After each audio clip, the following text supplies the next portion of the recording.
এই মাসটা বড় বরকতি মাস।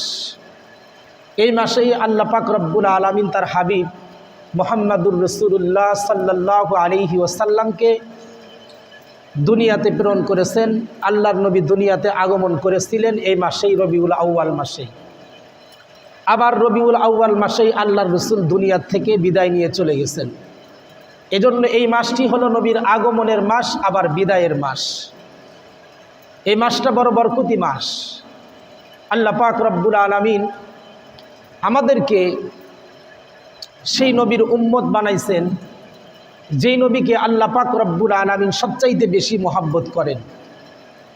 সবচাইতে বড় দুঃখজনক বিষয় হলো আমরা মুসলমান হওয়া সত্ত্বেও সেই নবীর জন্ম থেকে মৃত্যু পর্যন্ত আল্লাহ রসুলের জীবন ইতিহাস সম্পর্কে আমাদের তেমন কোনো জ্ঞান নাই, তেমন কোনো জানা নাই। অথচ অন্যান্য বিধর্মীদের ধর্ম লিডার যারা, ধর্মগুরু যারা, তাদের সম্পর্কে তারা পরিপূর্ণ জ্ঞাত। আর আমরা মুসলমান সর্বশ্রেষ্ঠ জাতি, সর্বশ্রেষ্ঠ ধর্ম। আল্লাহ পাক রব্বুল আলামিন কোরআনে ঘোষণা করছেন সর্বশ্রেষ্ঠ ধর্মের সর্বশ্রেষ্ঠ নেতা মুহাম্মাদুর রাসূলুল্লাহ সাল্লাল্লাহু আলাইহি ওয়াসাল্লামকে পাওয়ার পরেও আমরা তার জীবন ইতিহাস সম্পর্কে জানি না। অথচ আল্লাহ তাআলা তার কালামুল্লাহ কুরআনুল কারীমকে আল্লাহ তাআলা যেমন করে হেফাজত করছেন, ঠিক ওই রকমভাবে আল্লাহ তাআলা তার হাবিব মুহাম্মাদুর রাসূলুল্লাহ সাল্লাল্লাহু আলাইহি ওয়াসাল্লামের জন্ম থেকে মৃত্যু পর্যন্ত তার সিরাতকে কিয়ামত পর্যন্ত সংরক্ষণ করবেন। সুবহানাল্লাহ।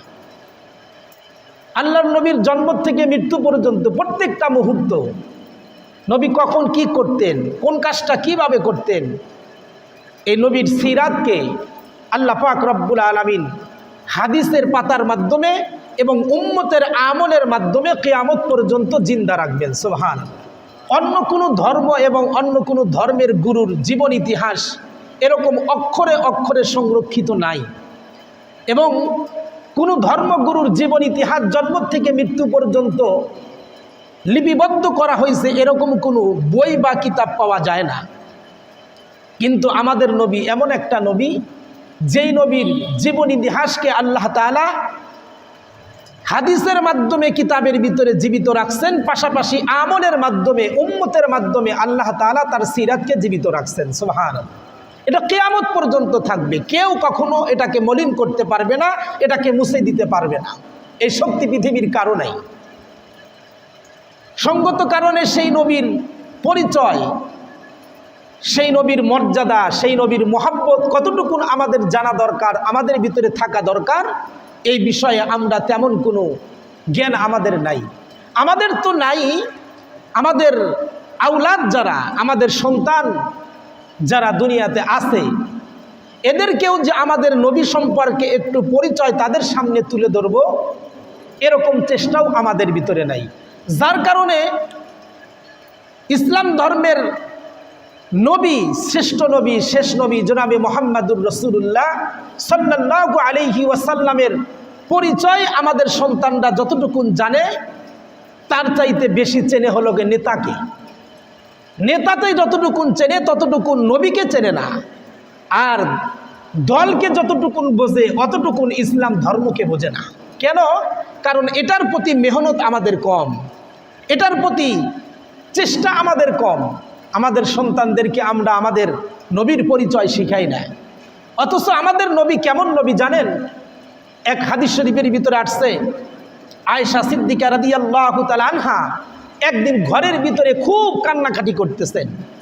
আল্লাহর নবী ঘরের ভিতরে প্রবেশ করলেন, দেখলেন আয়েশা সিদ্দিকা রাদিয়াল্লাহু তাআলা আনহা খুব কান্নাকাটি করেন। জিজ্ঞাসা করলেন, আয়েশা কোন জিনিস তোমাকে এমন করে কাঁদায়? আয়েশা সিদ্দিকা রাদিয়াল্লাহু তাআলা আনহা আল্লাহর নবীকে জিজ্ঞাসা করলেন, ইয়া রাসূলুল্লাহ, আমি যে কারণে কাঁদতেছি এই বিষয়ে আমি আপনাকে একটা প্রশ্ন করতে চাই। ইয়া রাসূলুল্লাহ, বলেন তো দেখি, মৃত্যুর পরে যখন পৃথিবী কিয়ামতের মাধ্যমে ধ্বংস হয়ে যাবে, হাসরের মাঠ যখন কায়েম হবে, তখন কি আপনি আপনার পরিবারকে চিনবেন, আমাকে কি চিনবেন? আল্লাহর রাসূল সাল্লাল্লাহু আলাইহি ওয়াসাল্লাম বলেন, মৃত্যুর পরে যখন হাসরের মাঠ কায়েম হবে, ওই সময় 3টা মুহূর্ত, গত জুমায় যে বলছিলাম 3টা মুহূর্ত এমন আসবে যেই সময় পৃথিবীর কেউ কাউকে চিনবে না, আমিও তোমাকে চিনব না। আয়েশা সিদ্দিকা রাদিয়াল্লাহু তাআলা আনহার কান্নার স্পিরিট আরো বেড়ে গেল যে ইয়া রাসূলুল্লাহ, হাসরের মাঠে আপনি যদি আমাকে না চেনেন তাহলে আমাদের কি অবস্থা হবে। অথচ এই আয়েশা সিদ্দিকা রাদিয়াল্লাহু তাআলা আনহা কে জানেন? এর সম্পর্কে কিতাবের ভিতরে আসছে, নবীর যুগে সাহাবীদের ভিতরে 5 থেকে 7 জন সাহাবী এমন ছিল যেই সাহাবীদের ফতোয়াকে গ্রহণ করা হইতো।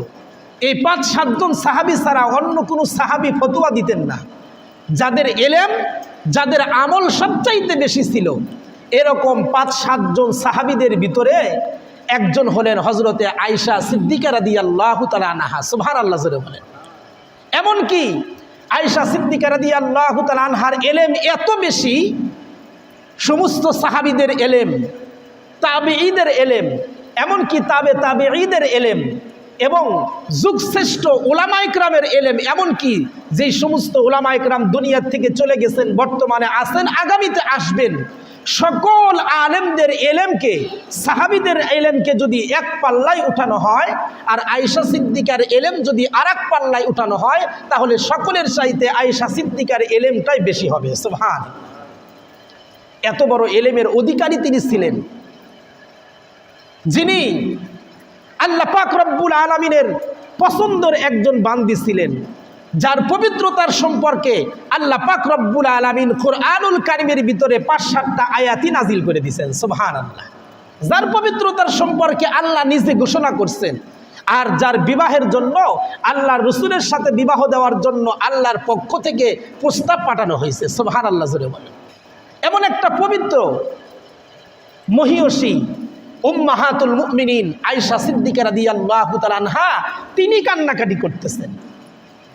তাহলে উনি যদি হাসরের ভয়ে, হাসরের মাঠের চিন্তায় যদি কান্নাকাটি করেন, তাহলে আপনার আমার অবস্থান কোন জায়গায়? আপনার আমার কীরকম কান্নাকাটি করা দরকার? হাসরের মাঠের চিন্তা, পেরেশানি যদি আমাদের ভিতরে প্রকৃতভাবে থাকতো, পরিপূর্ণভাবে থাকতো, তাহলে পৃথিবীর কোনো মানুষ ঘুমাইতে পারতো না, পৃথিবীর কোনো মানুষ আরামে খাবার খেতে পারতো না, পৃথিবীর কোনো মানুষ দুনিয়ার কোনো লোভ লালসার ভিতরে পড়তো না। এত ভয়াবহ অবস্থা হবে হাসরের মাঠ। আল্লাহ রাসূল বলেন, ইনদাল মিজান, মিজানের সময় পৃথিবীর কেউ কাউকে চিনবে না। আমল নামা যখন হাতে দেওয়া হবে তখন কেউ কাউকে চিনবে না। কুরসির হাত যখন মানুষ পার হতে থাকবে তখন কেউ কাউকে চিনবে না। সাহাবা ইকরাম রাদিয়াল্লাহু তাআলা আনহুম আজমাইনদের ভিতর থেকে কেউ জিজ্ঞাসা করলেন, ইয়া রাসূলুল্লাহ, তাহলে এমন কঠিন মুহূর্তের সময় আমরা আপনাকে পাবো কোথায়? আল্লাহর রাসূল বলেন, তোমরা আমাকে 3টা জায়গায় তালাশ করবা, তার ভিতরে একটা হলো মিজান যেখানে কায়েম করা হবে, সেখানে তোমরা আমাকে পেয়ে যাইবা। সুবহানাল্লাহ জোরে বলেন। সাহাবীরা জিজ্ঞেস করলেন, ইয়া রাসূলুল্লাহ, এত জায়গা থাকতে মিজানের কাছে আপনাকে আমরা কেন পাবো? আল্লাহর পয়গম্বর বলেন, মিজানের কাছে আমি এই জন্য দণ্ডায়মান থাকবো, এই জন্য অবস্থান করব। দুনিয়ার ভিতরে আমি রাসূল আমার রক্তমাখা দ্বীনকে আমি রেখে আসলাম, আমার দন্দান মোবারককে আমি শহীদ করে দিলাম। 3 বছর পর্যন্ত কাফেররা আমাকে বয়কট করে রাখছিল, গাছের লতা পাতা খেয়ে আমার জীবন ধারণ করলাম। এমন একটা কষ্টের ধর্ম আমি কষ্ট করে দুনিয়াতে রেখে আসলাম, আর আমার উম্মত আমার ধর্মকে কিভাবে পালন করছে, আমার সুন্নাতের উপর কতটুকু আমল করছে, এটা আজকে দেখার জন্য আমি মিজানের পাল্লার কাছে দাঁড়ায়া গেলাম। আল্লাহু আকবার।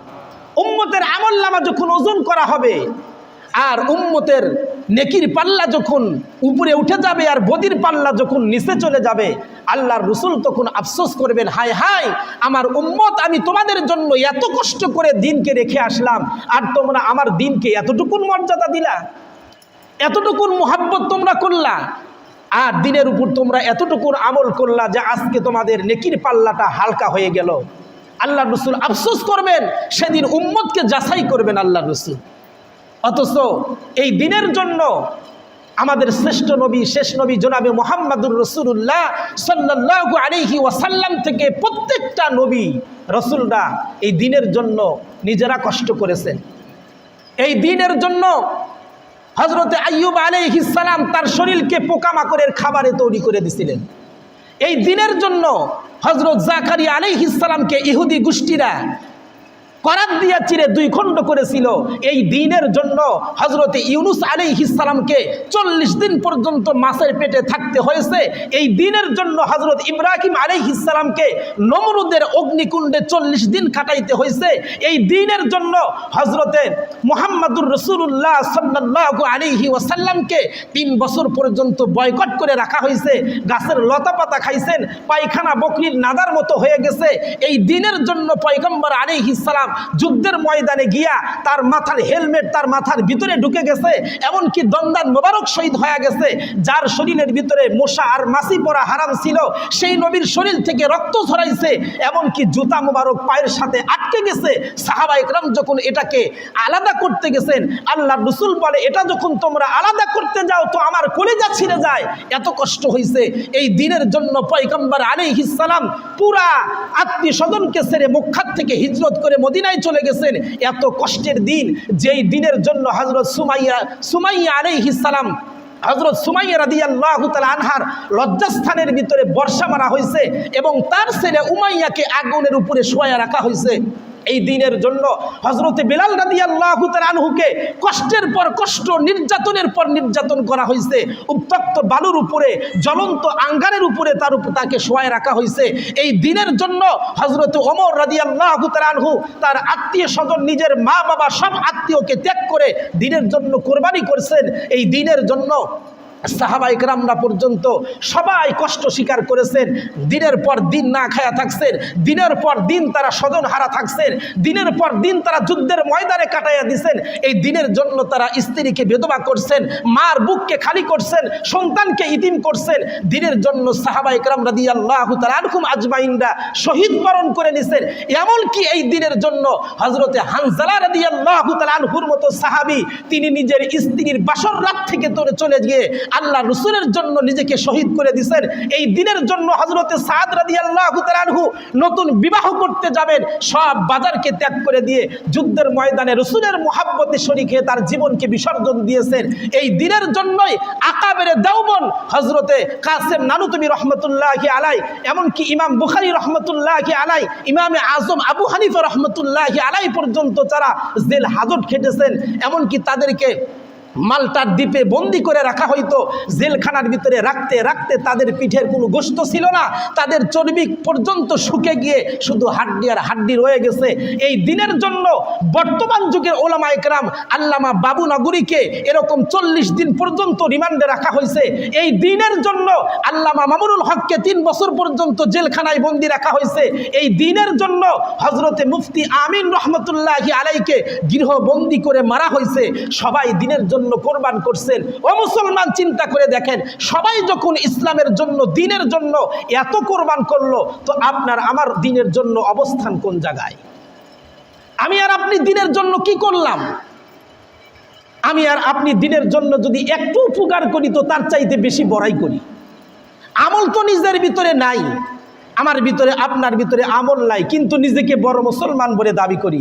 নবীর মুহাব্বত, নবীর সুন্নাত তরিকা আপনার আমার ভিতরে পরিপূর্ণ নাই, কিন্তু আমি আর আমি সবচাইতে নবীর আশেক দাবি করি।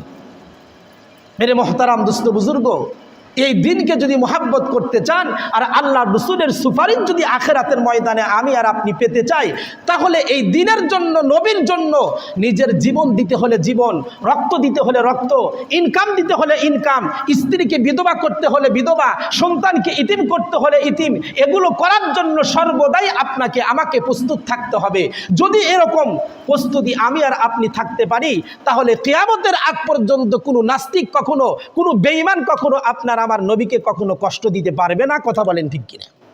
আজকে যদি দুনিয়াতে একটা সাহাবা ইকরাম বেঁচে থাকতো, তাহলে পৃথিবীর কোনো নাস্তিক বেঈমান আল্লাহর রাসূলকে গালি দেওয়া তো দূরের কথা, তার বিরুদ্ধে কথা বলা তো দূরের কথা, তার চরিত্র নিয়ে কলঙ্ক করা তো দূরের কথা, আল্লাহর রাসূলের বিরুদ্ধে একটা কথা জবান দিয়া বের করার সাহস পৃথিবীর কোনো বেঈমানের হতো না। কথা বলেন ঠিক কিনা? কিন্তু আজকে পুরা পৃথিবীতে 400 কোটি মুসলমান থাকার পরেও মুসলমানের ইমানের পাওয়ার এত কম যে এত সংখ্যা মুসলমান থাকার পরেও ভারতের বুকে গুটি কয়েক নাস্তিক আর শয়তানি ধর্ম, হিন্দু ধর্ম, যেটা সবচাইতে নিকৃষ্ট ধর্ম, এরকম ধর্মের কিছু মানুষ আপনার আমার নবীকে গালি দেয়। অথচ যেই ভারতবর্ষের ভিতরে ভারতবর্ষকে স্বাধীন করতে গিয়া 14,000 ওলামা ইকরামকে গাছির সাথে ঝুলানো হয়েছে, তাদেরকে ফাঁসি দেওয়া হয়েছে। ওলামা ইকরামের জীবনের বিনিময়ে, তাদের রক্তের বিনিময়ে ভারতকে স্বাধীন করা হয়েছে। যেই ভারতের বুকে 600 বছর পর্যন্ত মুসলমানরা শাসন করেছে, যেখানে বাদশাহ জাহাঙ্গীর, বাদশাহ আলমগীররা পর্যন্ত শাসন করেছে, যেখানে লাল কেল্লা মুসলমানরা তৈরি করেছে, যেখানে বাবরি মসজিদ মুসলমানরা তৈরি করেছে। এক কথায় ভারতের বুকে হাজার হাজার লক্ষ লক্ষ কোটি কোটি মুসলমানের রক্ত এখনো পর্যন্ত ভারতের জমিনের ভিতরে গন্ধ কয়। কথা বলেন ঠিক কিনা? আজকে সেই ভারতের হিন্দুত্ববাদী ধর্ম যারা আপনার আমার নবীকে গালি দেয়, আপনার আমার নবীর ইজ্জত নিয়ে তারা কথা বলে। এটা কেন বলে? কারণ আমরা মুসলমান, এত সংখ্যা থাকার পরেও আমাদের ইমানি পাওয়ার কম, আমাদের ভিতরে নবীর মোহাব্বত কম, বিদায় তারা আপনার আমার নবীকে গালি দিতে পারে। হ্যাঁ, একজন মুসলমান যদি নবীর এই আদর্শকে রক্ষার জন্য, নবীর ইজ্জত রক্ষার জন্য যদি দাঁড়িয়ে যায় যে আমার জীবন আমি বিলীন করে দিব, কিন্তু নবীর ইজ্জত আমি হারাইতে দেব না, নবীর বিরুদ্ধে আমি কলঙ্ক রটাইতে দেব না, এরকম কিছু মুসলমান যদি তৈরি হয়ে যায়, তাহলে কখনোই নাস্তিক বেঈমানেরা আপনার আমার নবীর বিরুদ্ধে কোনো কথা বলতে পারবে না। এজন্য মেরে মোহতারাম দোস্ত বুজুর্গ, ওই যে হাসরের মাঠে মিজানের কাছে আমি আর আপনি যদি নবীর সুপারিশ পেতে চাই, তাহলে নবীকে মোহাব্বত করতে হবে। কেমন? আল্লাহর রাসূল বলেন, লা ইউমিনু আহাদুকুম হাত্তা আকুনা আহাব্বা ইলাইহি মিন ওয়ালিদিহি ওয়া ওয়ালাদিহি ওয়ান নাসি আজমাইন।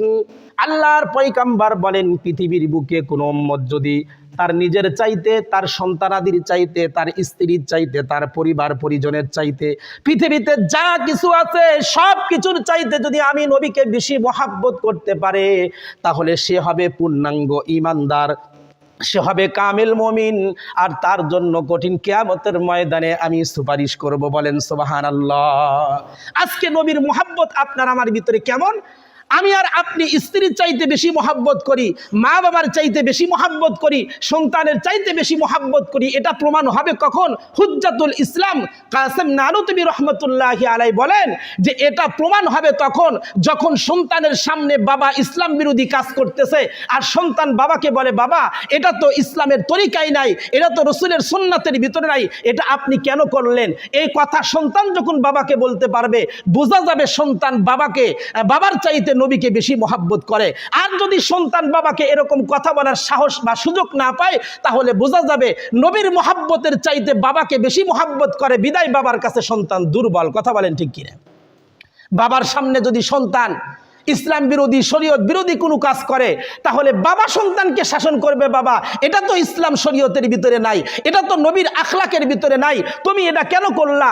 এরকম শাসন যদি কোনো বাবা তার সন্তানকে করতে না পারে, তাহলে বোঝা যাবে নবীর চাইতে সন্তানের কাছে বাবা বেশি দুর্বল। এখন আজকে দুনিয়ার ভিতরে বড় ফিতনা হলো, হুজুর মাঝে মাঝে পাতাইলা ফতুয়া মারে যে হুজুর স্ত্রীর অনুমতি ছাড়া কি দাড়ি রাখা যায়? একটা পাতাইলা ফতুয়া। তার মানে এখানে আপনি বুঝাইলেন আপনার স্ত্রীকে আপনি যতটুকুন ভয় করেন আর আপনার স্ত্রীকে যতটুকুন মানেন আর ভালোবাসেন, তার চাইতে কম মোহাব্বত আর ভালোবাসেন হলো নবীকে। বিদায় আপনার জবান থেকে এরকম একটা প্রশ্ন বের হয়েছে। এছাড়া যদি আপনি নবীকে মোহাব্বত পরিপূর্ণ করতেন, তাহলে স্ত্রীর তাওয়াক্কা করার কোনো দরকার নাই, কারো কোনো দেখার দরকার নাই। আপনি আল্লাহর রাসূলের সুন্নাতকে অনুসরণ করতে গিয়া যখন থেকে আপনার জবানে, আপনার চেহারার ভিতরে আল্লাহ তাআলা দাড়ি দিয়েছেন, তখন থেকে আপনি দাড়িওয়ালা হয়ে যাইতেন। রাখতে পারেন নাই কেন? কারণ দুনিয়ার চাইতে নবীকে মোহাব্বত করেন কম, নবীর মোহাব্বত ভালোবাসা আপনার ভিতরে কম, বিদায় আপনি রাখতে পারেন নাই। যার কারণে আবার ইমাম সাহেবকে বা অন্য হুজুরকে জিজ্ঞাইতে হয় যে হুজুর কোন বয়স থেকে দাড়ি রাখবো? এখনো তো কন্যাকে বিবাহ করাই নাই, এত তাড়াতাড়ি দাড়ি রেখে কি করব? এখনো অনেক হায়াত আছে। এই সমস্ত উম্মত কখনো হাসরের মাঠে মিজানের পাল্লার কাছে আল্লাহর রাসূলের সুপারিশ পেতেই পারে না। কথা বলেন ঠিক কিনা? অথচ হাদিস শরীফের ভিতরে আল্লাহ রাসূল বলেন, যেই উম্মত দাড়ির ভিতরে ছুরি অথবা খুর অথবা কেসি যেটাই লাগাইলো, সে ব্যক্তি তার দাড়িতে লাগাই নাই, সে আমার কলিজার ভিতরে লাগাইলো। নাউজুবিল্লাহ জোরে বলেন। কাফেররা আল্লাহ রাসূলকে আঘাত করছে, আল্লাহ পাক রব্বুল আলামিন তাদের উপরে আযাব আর গজব নাজিল করছেন। তো আপনি নবীর কলিজার ভিতরে ছুরি লাগাইতেছেন, নবীর কলিজার ভিতরে খুর লাগাইতেছেন, আপনার উপরে আযাব আসে না কেন? কারণ আল্লাহর রাসূলের দোয়ার বরকতে, আল্লাহ তুমি আমার উম্মতকে কখনো আযাব দিয়ে আর গজব দিয়ে ধ্বংস করবা না। তবে হ্যাঁ, আপনি নবীর গলাতে, নবীর কলিজায় ছুরি আর খুর লাগানোর কারণে প্রমাণ হবে মিজানের পাল্লার কাছে, প্রমাণ হবে হাসরের মাঠে, যখন আমলনামা আপনার হাতে দেওয়া হবে, তখন নবী আপনার থেকে চেহারা ফিরায় নেবেন, যা দূর হয়ে যা, দুনিয়ার জমিনে কেন আমার সুন্নাতের উপর আমল করতে পারো নাই, নবীর সুন্নাতের উপর কেন জীবন গড়াইতে পারো নাই, নিজের সন্তান, নিজের স্ত্রী, নিজের পরিবারকে কেন সুন্নাত তরিকায় চালাইতে পারো নাই, আর নিজে কেন নবীর জন্য দুনিয়াতে আশেকার ভালোবাসা নিয়ে, নবীর প্রেমে, নবীর ভালোবাসায় রাস্তায় কেন বের হতে পারো নাই? তোমরা দুনিয়াতে থাকার পরে, এত ইমানদার থাকার পরে আমি নবীর ইজ্জত নিয়ে কেন দুনিয়াতে মানে কুতুক্তি করা হইলো, আমি নবীর ইজ্জত নিয়ে কেন কলঙ্ক করা হইলো? এই জবাব আজকে দিয়ে তোমরা এখান থেকে পার হয়ে যাও। সেদিন আপনার আমার কি হবে? সেদিন কি হবে আপনার আমার? একটু চিন্তা করে দেখেন। আমি মুসলমান, আপনি মুসলমান, ইসলাম ধর্মের জন্য কতটুকুন করছি? যদি বলতে যাই তাহলে বলতে হয় এরকম যে নামাজ পড়তে গিয়া মাথার একটা টুপির দাম হলো 50 টাকা। এই 50 টাকার টুপি অনেকের নাই, এই 50 টাকার টুপি অনেকের নাই। কেন নাই? কারণ আপনার ভিতরে ইসলামের মোহাব্বত নাই। ইসলামের জন্য যে 50 টাকা আপনি খরচ করবেন, এতটুকুর মোহাব্বত আর ভালোবাসা আপনার ভিতরে নাই। আপনি মনে করতেছেন 50 টাকা দিয়ে একটা টুপি কিনলে বুঝি এটাই লস হয়ে যাবে, অথচ এটা আপনি কেন কিনলেন? নামাজের জন্য। এটা আপনি কেন কিনলেন? ইসলামের সৌন্দর্যের জন্য। এটা আপনি কেন কিনলেন? রাসূলের সুন্নত এই জন্য। তো আপনার প্রত্যেকটা টাকার বিনিময়ে লক্ষ লক্ষ টাকার সওয়াব কিয়ামতের ময়দানে আপনাকে দান করা হবে। সুবহানাল্লাহ জোরে বলেন। কিন্তু আমরা পারি না কেন? নামাজের জন্য আলাদা কোনো পোশাক আপনার আমার নাই, নামাজের জন্য আলাদা কোনো টুপি আপনার আমার জন্য নাই, নামাজের জন্য আলাদা কোনো এরকম পজিশন আপনার আমার নাই। অথচ বিয়ে বাড়ি যাওয়ার জন্য সবকিছু আলাদা, কৃষিকাজ করার জন্য সবকিছু আলাদা, ক্ষেত খামারে দোকানে যাওয়ার জন্য সবকিছু পোশাক আলাদা, আপনি চাকরি করতে যাবেন, চাকরি লয়ে যাওয়ার জন্য আপনার ইউনিফর্ম আলাদা, অথচ নামাজের জন্য আপনার কোনো ইউনিফর্ম নাই। এটা কেমন মুসলমান আমি আর আপনি? ইসলামকে কতটুকুন মোহাব্বত করলাম, ইসলামের জন্য কি করলাম? মেরে মোহতারাম, কঠিন কিয়ামতের ময়দানে এই হিসাব কিন্তু আপনাকে আমাকে দিতে হবে। এজন্য দেখেন, দুনিয়াতে ইসলাম আমি আর আপনি যতটুকুন মানতেছি, এতটুকুন মানার উপরে থাকব। আর যারা মানে, যারা আমল করে, এদের বিরোধিতা আমরা কখনো করব না। যারা ইসলাম সম্পর্কে বেশি জানে, বেশি মানে, এদের বিরোধিতা আমরা কখনো করব না। আল্লাহ রাসূল সাল্লাল্লাহু আলাইহি ওয়াসাল্লাম হাদিস শরীফের ভিতরে বলে, যেই মুসলমানের জবান থেকে অথবা যেই মুসলমানের আচরণের মাধ্যমে অপর মুসলমান কষ্ট পায়, বুঝবা ওই মুসলমান নিরাপদ মুসলমান না, ওই মুসলমান জাহান্নামের ভিতরে নিক্ষেপ হবে। নাউজুবিল্লাহ জোরে বলেন। এজন্য আল্লাহ রাসূল বলেন, মান সালিমাল মুসলিমুনা মিন লিসানিহি ওয়া ইয়াদিহি। আল্লাহ রাসূল বলেন, যেই মুসলমানের জবান দ্বারা অথবা এবং হাত দ্বারা কোনো মুসলমান কষ্ট পায় না, ওই মুসলমানরা কঠিন কিয়ামতের ময়দানে আমি নবীর সুপারিশ নিয়ে জান্নাতের ভিতরে যাবে। সুবহানাল্লাহ। আর যেই মুসলমানের জবানের মাধ্যমে আরেকজন মুসলমান কষ্ট পায়, যেই মুসলমানের হাতের মাধ্যমে আরেকজন মুসলমান কষ্ট পায়, আল্লাহর রাসূল বলেন কিয়ামতের ময়দানে এই মুসলমান কখনো আমার সুপারিশ পাবে না। নাউজুবিল্লাহ জোরে বলেন। এজন্য মেরে মুহতারাম দোস্ত বুজুর্গ, ইসলামকে জানার চেষ্টা করি, ইসলামকে মানার চেষ্টা করি। যতটুকুন মানবো ইখলাসের সাথে মানবো, তাহলে আল্লাহ পাক রব্বুল আলামিন, আল্লাহ রাসূল বলেন, আখলিস দীনাকা ইয়াকফিকাল আমালুল কলিল। অল্প আমলই তোমাকে নাজাতের জন্য যথেষ্ট হয়ে যাবে। সুবহানাল্লাহ জোরে বলেন। মেরে মহতারাম দোস্ত বুজুর্গ, এই ইসলাম ধর্মের প্রেম, ইসলাম ধর্মের ভালোবাসা, নবীর প্রতি ভালোবাসা, ওলামা ইকরামের প্রতি ভালোবাসা আপনার দিনের ভিতরে লালন করতে হবে। যদি না করেন, আল্লাহর রাসূলের বক্তব্য যদি বিদ্বেষ পোষণ করেন, তাহলে মৃত্যুর আগে বেঈমান হয়ে মারা যাবেন। আর যদি নবীর মহাব্বত, দিনের মহাব্বত, ইসলামের মহাব্বত, ওলামা ইকরামের মহাব্বত, কোরআন এবং হাদিসের মহাব্বত দিলের ভিতরে নিয়ে আপনি যদি মৃত্যুবরণ করতে পারেন, তাহলে আল্লাহর রাসূল বলেন তোমার মৃত্যুটা ইমানের সাথে হবে। সুবহানাল্লাহ জোরে বলেন। যাই হোক, সম্মানিত উপস্থিতি, এই যে যতটুকু কথা আমি আপনাদের সামনে আলোচনা করলাম, এতগুলো মানুষের কোরবানি, পৃথিবীর সমস্ত মানুষ, মহিষী যারা, ইসলামের পাগলপাড়া যারা, সাহাবা একরাম থেকে শুরু করে নবীরা পর্যন্ত ইসলামের জন্য কোরবান হয়েছেন, জীবন উৎসর্গ করেছেন। এজন্য আসুন আমি আর আপনি ইসলামের জন্য নিজেকে উৎসর্গ করার জন্য, নিজেকে একদম কোরবানি করার জন্য প্রস্তুত হয়ে যায়। তাহলেই ইসলাম ধর্মকে মোহাব্বত করা হবে, নবীকে ভালোবাসা হবে। তাহলেই কিয়ামতের ময়দানে আমি আর আপনি নবীর সুপারিশ পাবো ইনশাআল্লাহ, আশা করা যায়। আল্লাহ পাক রব্বুল আলামিন আপনাকে আমাকে ইসলাম এবং নবীর প্রেমিক হওয়ার তৌফিক দান করুন। সকলে বলি আমিন।